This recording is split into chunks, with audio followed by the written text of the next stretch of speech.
രുദ്രാക്ഷം. രചന വർണ്ണങ്ങൾ ആമി. വാതിലിൽ ആഞ്ഞടിക്കുന്ന ശബ്ദം കേട്ട് സ്റ്റെല്ല കണ്ണു തുറന്നു. സമയം നോക്കിയപ്പോൾ 7 മണി. ഈശ്വര, എന്തൊരു ബോധം കെട്ടി ഉറക്കമായിരുന്നു. ചാച്ചൻ വന്നെന്നാ തോന്നേ. പുറത്ത് ശക്തമായി മഴ പെയ്യുന്നുണ്ട്. അവൾ പെട്ടെന്ന് എഴുന്നേറ്റ് ചെന്നു. വാതിൽ തുറന്നതും ശക്തിയിലൊരു കാറ്റ് വന്നടിച്ചു. പിന്തിരിഞ്ഞൊരുവൻ നിൽക്കുന്നുണ്ട്. ആരാണെന്ന് കാണാൻ വയ്യ. വിറയലോട് കൂടി അവൾ ആരാണെന്ന് ചോദിച്ചു. പെട്ടെന്ന് അയാൾ തിരിഞ്ഞു. മുഖത്തേക്ക് അലക്ഷ്യമായി വീണുകിടക്കുന്ന നനഞ്ഞ മുടി അയാൾ മാടി ഒതുക്കി. നിറയെ ചരടുകൾ കെട്ടിയ അവൻ്റെ വലങ്കൈ കൊണ്ട് ഒതുക്കിയിട്ട് അവൻ സ്റ്റെല്ലയെ ഒന്ന് അടിമുടി നോക്കി. ആ നോട്ടം കണ്ടതും സ്റ്റെല്ല മുഖം താഴ്ത്തി. അവൻ പതിയെ അവളുടെ അടുത്തേക്ക് വന്നു. നിന്റെ തന്ത എവിടെ? എനിക്കറിയില്ല. ഞാൻ കുറച്ച് മുന്നെയാണ് വന്നത്. അതുകൊണ്ട് സത്യമായിട്ടും എനിക്കറിഞ്ഞൂടാ. പാവം, അവനെ കണ്ടതും വല്ലാതെ പേടിച്ചു വിറച്ചു. എന്നിട്ട് ഒറ്റ ശ്വാസത്തിൽ പറഞ്ഞു നിർത്തി. മറ്റവനോ? അലോഷിയാണ് ഉദ്ദേശിച്ചതെന്ന് അവൾക്ക് മനസ്സിലായി. അറിയില്ല. ഞാൻ വന്നപ്പോൾ ഇവിടെ ആരും ഇല്ലായിരുന്നു. നീ എവിടെ പോയതാ? ജോലിക്ക് പോയതായിരുന്നു. അത് ശരി, നീ ജോലിക്ക് പോയിട്ട് വന്ന വരവല്ലേ? പറഞ്ഞുകൊണ്ടവൻ മുറിയിലേക്ക് കയറി. നോക്കിയപ്പോൾ കണ്ടു 2 ബാഗ് ഇരിക്കുന്നത്. അവൻ ചെന്നിട്ട് അത് തുറന്നു നോക്കി. കുറച്ച് ഡ്രസ്സുകൾ. അവൾ പറഞ്ഞത് സത്യമാണെന്ന് അത് കണ്ടപ്പോൾ തോന്നി. സ്റ്റെല്ല വിറച്ചുകൊണ്ട് വെളിയിൽ നിൽക്കുകയാണ്. കറൻറ്റും വെട്ടവും ഒന്നുമില്ല. മഴയായതുകൊണ്ട് ഒരു മനുഷ്യർ പോലും അവിടെ ഒന്നും തന്നെയില്ല. ഇടയ്ക്കൊക്കെ ഈ നേരത്ത് കവലയിൽ പോയിട്ട് മടങ്ങി വരുന്ന ചേട്ടന്മാരെ ആരെയെങ്കിലും ഈ പരിസരത്തൊക്കെ കാണുന്നതായിരുന്നു. ഇന്നവരാരുമില്ല. വാതിലടയുന്ന ശബ്ദം കേട്ടതും സ്റ്റെല്ല ഞെട്ടിത്തിരിഞ്ഞു നോക്കി. കുറച്ചു മുന്നേ താൻ കൊണ്ടുവന്നിരുന്ന ബാഗും കയ്യിലെടുത്തുകൊണ്ട് അയാൾ നടന്നു വരുന്നു. ഇതെൻ്റെ ബാഗാണ്. കുറച്ച് തുണികൾ മാത്രമേ ബാക്കിയുള്ളൂ. വേറൊന്നുമില്ല. അത് മതി, വേറൊന്നും വേണ്ട പറഞ്ഞുകൊണ്ടവൻ മഴയത്ത് നനഞ്ഞ മുറ്റത്തേക്കിറങ്ങി. ചെന്നിട്ട് തൻ്റെ കാറിൻ്റെ പിന്നിലെ സീറ്റ് തുറന്നിട്ട് ആ ബാഗ് അതിലേക്ക് കയറ്റി വെച്ചു. ശേഷം വീണ്ടും സ്റ്റെല്ലയുടെ അടുത്തേക്ക് വന്നു. നിന്റെ തന്തയും ചേട്ടനും കൂടി ഇന്ദ്രനോട് മേടിച്ചു കൂട്ടിയത് 1ഉം 2ഉം അല്ല, 3-4 ലക്ഷം രൂപയാണ്. അത് ചോദിക്കാൻ വന്നതിന് എൻ്റെ അനിയനെ കുറേ തല്ലി. എന്നിട്ട് എന്നെ വെല്ലുവിളിച്ചു. നൈസായിട്ട് കാലത്തെ മുങ്ങുകയും ചെയ്തു. അവൻ പറയുന്നത് കേട്ട് സ്റ്റെല്ല ഞെട്ടിവിറച്ച് നിൽക്കുകയാണ്. ഇതാണോ ചാച്ചൻ പറഞ്ഞു കേട്ടിട്ടുള്ള മംഗലം വീട്ടിലെ ഇന്ദ്രൻ മുതലാളി? ആ, അതൊക്കെ പോട്ടെ, കഴിഞ്ഞത് കഴിഞ്ഞു. പക്ഷേ അതിന് പകരം വീട്ടണം. അതാണ് എൻ്റെ ഇപ്പോഴത്തെ പ്രശ്നം. പാവം പിടിച്ച പിള്ളേരുടെ നെഞ്ചത്തിനിട്ട് ചവിട്ടി കൂട്ടി അവനെ ഞാൻ വെറുതെ വിടത്തില്ല. പക്ഷേ അതിനു മുന്നേ വേറെ കുറച്ച് കാര്യങ്ങളുണ്ട്. അതുകൊണ്ട് മര്യാദയ്ക്ക് വന്ന് വണ്ടി കയറിക്ക്. ഇന്ദ്രൻ പറഞ്ഞത് കേട്ടതും സ്റ്റെല്ലയെ ഞെട്ടിവിറച്ചു. എന്നിട്ട് അവനെ നോക്കി അവൾ കരഞ്ഞു. സത്യമായിട്ട് ഞാനിതൊന്നും അറിഞ്ഞില്ല. അകലൊരു വീട്ടിൽ തളർന്നു കിടന്ന അമ്മയെ നോക്കാൻ വേണ്ടി പോയതാ. ഇന്നലെ കാലത്തെയാണ് ആ അമ്മ മരിച്ചത്. അതുകൊണ്ട് തിരിച്ചു വന്നതാ. വൈകാതെ തന്നെ ഞാൻ എവിടേക്കെങ്കിലും ജോലിക്ക് പോകും. എന്നെ ഉപദ്രവിക്കരുത്. അവൻ്റെ മുമ്പിൽ തൊഴു കൈകളോടെ നിന്നുകൊണ്ട് പാവം സ്റ്റെല്ല വാവിട്ട് നിലവിളിച്ചു. നീ എൻ്റെ കൂടെ വരണം. ഒരു ബലപ്രയോഗത്തിൽ ഇടവരുത്തരുത്. അവൻ കടുപ്പത്തിൽ പറഞ്ഞുകൊണ്ട് സ്റ്റെല്ലയുടെ അടുത്തേക്ക് വന്നു. പെട്ടെന്ന് അവൾ കരഞ്ഞുകൊണ്ട് അവൻ്റെ 2 കാലിലും കെട്ടിപ്പിടിച്ചു. പ്ലീസ് ചേട്ടാ, ഞാനൊരു പാവമാണ്. എന്നെ ഉപദ്രവിക്കരുത്. തൻ്റെ മുൻപിലിരുന്ന് കേഴുന്നവളെ അവൻ ഒന്നു നോക്കി. എന്നിട്ട് കുനിഞ്ഞ് അവളുടെ തോളിൽ പിടിച്ച് മേൽപോട്ടുയർത്തി. തനിക്ക് അഭിമുഖമായി നിർത്തിയ ശേഷം അവളുടെ താടിത്തുമ്പ പിടിച്ച് മേൽപോട്ടുയർത്തി. നിറഞ്ഞു തൂകിയ മിഴികൾ ഉയർത്തി അവൾ അവനെ ഒന്ന് നോക്കി. അപ്പോഴേക്കും ഇന്ദ്രൻ അവളുടെ വലങ്കൈയിൽ പിടുത്തമിട്ടിരുന്നു. അവൾ കൈ കുതറി മാറ്റുവാൻ ശ്രമിച്ചു. നിന്റെ പേരെന്താ? പെട്ടെന്ന് അവൻ ചോദിച്ചു. സ്റ്റെല്ല. വിറച്ചുകൊണ്ടാണ് അവൾ പറഞ്ഞത്. ഒന്നിരുത്തി മൂളിയ ശേഷം അവൻ തൻ്റെ കഴുത്തിൽ കിടന്ന മാലയൂരി അവളുടെ കഴുത്തിലേക്കിട്ടു. ഇന്നു മുതൽ നീ ഈ ഇന്ദ്രജിത്തിൻ്റെ ഭാര്യയാണ്. മംഗലത്ത് വീട്ടിലെ എല്ലാവരുടെയും മുൻപിൽ. അതും ഒരുപാട് നാളുകളൊന്നും വേണ്ട, ഒരു 6 മാസക്കാലം. ബാക്കി കാര്യങ്ങളൊക്കെ തറവാട്ടിലെത്തിയ ശേഷം പറയാം. പറഞ്ഞുകൊണ്ടവൻ അവളുടെ കയ്യിൽ പിടിച്ചുകൊണ്ട് നേരെ മുറ്റത്തേക്കിറങ്ങി. തന്നെ വിടന്ന് പറഞ്ഞുകൊണ്ട് സ്റ്റെല്ല കുറേ നേരം കിടന്ന് ഒച്ച വെച്ചു. എന്നിട്ട് വായിൽ തോന്നിയതെല്ലാം വിളിച്ചു കൂവി. പക്ഷേ ആ വലിയ പേമാരിയിൽ അവളുടെ വാക്കുകൾ ആരും കേട്ടിരുന്നില്ല. അവളെ വലിച്ചെഴിച്ചുകൊണ്ടുവന്ന് അവൻ വണ്ടിയിലേക്ക് കയറ്റി ഡോറ് ലോക്ക് ചെയ്തു. ശേഷം ഡ്രൈവിംഗ് സീറ്റ് തുറന്ന് അകത്തേക്ക് കയറി. ശരവേഗത്തിൽ ഇന്ദ്രൻ തൻ്റെ കാർ ഓടിച്ചു പോയി. പിറ്റേ ദിവസം കാലത്ത് 9 മണി. ഒരു വലിയ വീടിൻ്റെ മുൻപിൽ ഇന്ദ്രൻ്റെ വണ്ടി വന്ന് നിന്നു. സെക്യൂരിറ്റി വളരെ ഭവ്യതയോട് കൂടി ഗേറ്റ് തുറന്നു കൊടുത്തു. ആരൊക്കെയോ കുറച്ച് ആളുകൾ ഉമ്മരത്തിരിപ്പുണ്ടെന്ന് സ്റ്റെല്ല കണ്ടു. പേടിയോടെ അവൾ മുഖം തിരിച്ച് അവനെ നോക്കി. പറഞ്ഞതെല്ലാം ഓർമ്മയുണ്ടല്ലോ?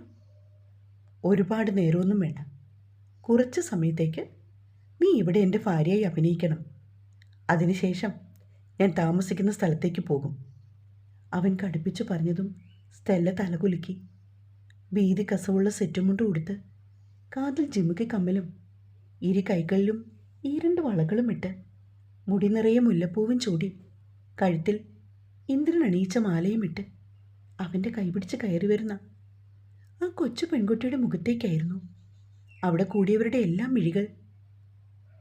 ഇന്ദ്രൻ്റെ വലം കൈയിൽ അവളുടെ കൈകൾ വിറയലോടെ അമർന്നു. ഇന്ദ്ര പടികൾ കയറി അകത്തേക്ക് വന്നതും ഏതോ ഒരു പെൺകുട്ടി പാഞ്ഞു വന്ന് ഇന്ദ്രൻ്റെ കൂടെ നിന്നിരുന്ന സ്റ്റെല്ലയെ പിടിച്ചു മാറ്റി. പെട്ടെന്നായതുകൊണ്ട് സ്റ്റെല്ല നിലത്തേക്ക് വീണു. അപ്പോഴേക്കും ഇന്ദ്രൻ അവളെ പിടിച്ചെഴുന്നേൽപ്പിച്ച് തന്നോട് ചേർത്ത് നിർത്തി. ഇതാരാ ഇന്ദ്ര? നിന്റെ കൂടെ നിൽക്കുന്ന ഈ പെണ്ണ് ഏതാണ്? അവൾ അലറി വിളിച്ചുകൊണ്ട് സ്റ്റെല്ലയെ തുറച്ചു നോക്കി. മംഗലത്ത് വീട്ടിലെ ഇന്ദ്രജിത്തിൻ്റെ ഭാര്യ സ്റ്റെല്ല മേരി കുര്യൻ. അവൻ പറഞ്ഞു കഴിയും മുന്നേ സ്റ്റെല്ലയുടെ കവിളിലേക്ക് ഒരു കരം പതിഞ്ഞു. ഉണ്ണിമായേ! അലറി വിളിച്ചുകൊണ്ട് ഇന്ദ്രൻ അവളുടെ വലങ്കയിൽ പിടുത്തമിട്ടു. എൻ്റെ ഭാര്യയെ അടിക്കാനുള്ള അവകാശം നിനക്കാരടി പുല്ലേ തന്നത്? ഞെരിഞ്ഞമരുകയാണ് ഇന്ദ്രൻ്റെ കയ്യിൽ ഉണ്ണിമായയുടെ വലങ്കൈ. ആ, വിടുന്നുണ്ടോ? എനിക്ക് വേദനിക്കുന്നു. വിട്ടേ, വിടാനല്ലേ പറഞ്ഞത്? ഉണ്ണിമായ കിടന്ന് കുതിറിയെങ്കിലും ഫലമൊന്നും ഉണ്ടായില്ല. ഇന്ദ്ര, അവളെ വിട്ടേടാ. പിന്നിൽ നിന്നും ഒരു സ്ത്രീ ശബ്ദം. അവൻ തിരിഞ്ഞു നോക്കി. ഒപ്പം സ്റ്റെല്ലയും.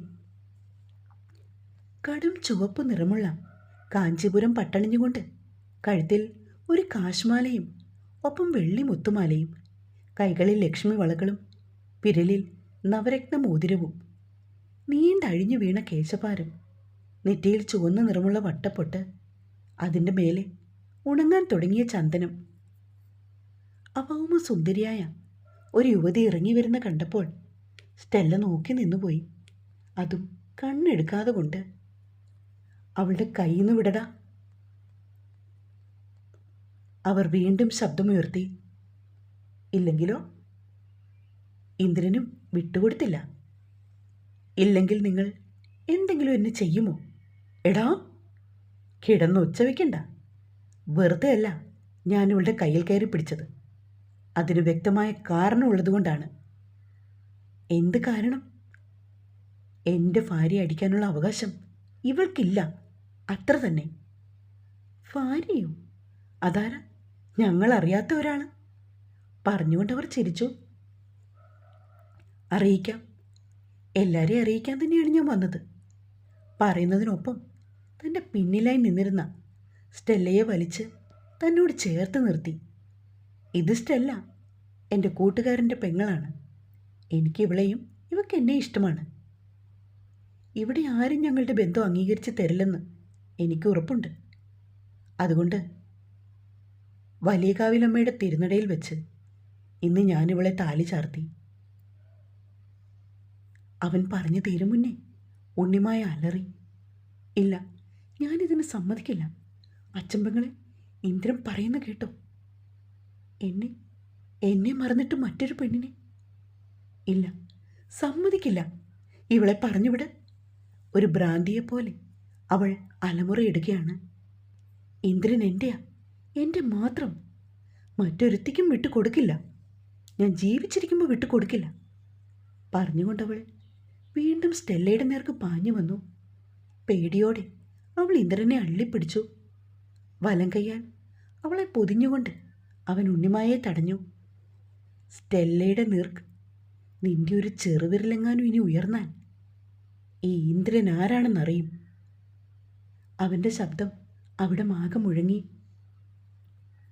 അപ്പച്ചി, ഇന്ദ്രൻ പറയുന്നത് കേട്ടില്ലേ? എന്നിട്ട് അപ്പച്ചിക്ക് മറുപടിയൊന്നും ഇല്ലേ പറയാൻ? ഉണ്ണിമായ ഉറക്കെ പൊട്ടിക്കരഞ്ഞു. മാലതി, ഒന്ന് കുട്ടിയെ കൂട്ടിക്കൊണ്ടുപോയി. ഏതോ ഒരു സ്ത്രീ വന്ന് അവളെ വലിച്ചിടിച്ചുകൊണ്ട് അകത്തേക്ക് പോയി. ഇന്ദ്ര, എൻ്റെ മകനാണ് നീയെങ്കിൽ മര്യാദയ്ക്ക് പെണ്ണിനെ പറഞ്ഞയച്ചിട്ട് ഉണ്ണിമായെ സ്വീകരിക്കാൻ നോക്ക്. ഇല്ലെങ്കിൽ ഈ മഹാലക്ഷ്മി ആരാണെന്ന് നീ അറിയും. അവർ ശബ്ദമുയർത്തിയതും ഇന്ദ്രൻ്റെ അടുത്തു നിന്നും സ്റ്റെല്ല അകന്നു മാറാൻ നോക്കി. പക്ഷേ ഇന്ദ്രൻ അവളെ അല്പം കൂടി തന്നിലേക്ക് ചേർത്ത് പിടിച്ചു.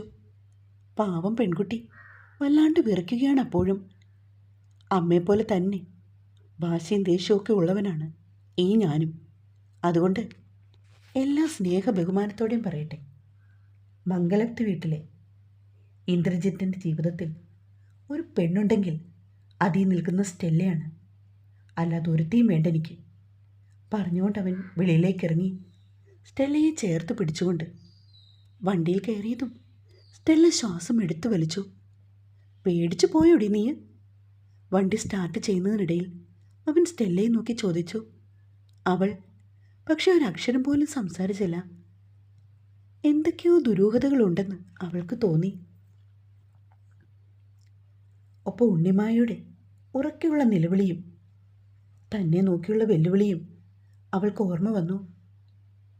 മാതാവേ, എൻ്റെ ജീവിതം ഇനി എങ്ങോട്ടാണ്? ചാച്ചനും അലൂഷേട്ടനും കൂടി ഈ പാവം എന്നെ ബലിയാടാക്കി. ചീറി പാഞ്ഞു പോവുകയാണ് ഇന്ദ്രൻ്റെ മഹേന്ദ്ര താറ്. സ്റ്റെല്ല കണ്ണുകൾ ഇറുക്കി അടച്ചുകൊണ്ടിരുന്നു. ഒരു വലിയ നാലുകെട്ടിൻ്റെ മുൻപിലാണ് അവൻ്റെ വണ്ടി വന്ന് നിന്നത്. മംഗലത്ത് നാലുകെട്ട്. ചുവരിൽ എഴുതിയ ലിപി അവൾ വായിച്ചു നോക്കി. ഇന്ദ്രൻ അപ്പോഴേക്കും ഡ്രൈവിംഗ് സീറ്റിൽ നിന്ന് ഇറങ്ങിയിരുന്നു. വണ്ടിയിൽ നിന്ന് ഇറങ്ങണോ വേണ്ടയോ എന്നോർത്ത് പേടിച്ചിരിക്കുവാണ് സ്റ്റെല്ല. പെട്ടെന്ന് അവൻ ഡോർ തുറന്നത് അവളൊന്ന് പകച്ചു. കണ്ണടച്ച് തുറക്കും മുന്നേ അവൻ സ്റ്റെല്ലയെ എടുത്ത് ഒന്ന് വട്ടം ചുറ്റിപ്പിടിച്ചു. പാവം പേടിയോടെ അവൾ ഉറക്കെ നിലവിളിച്ചു. തുടരും.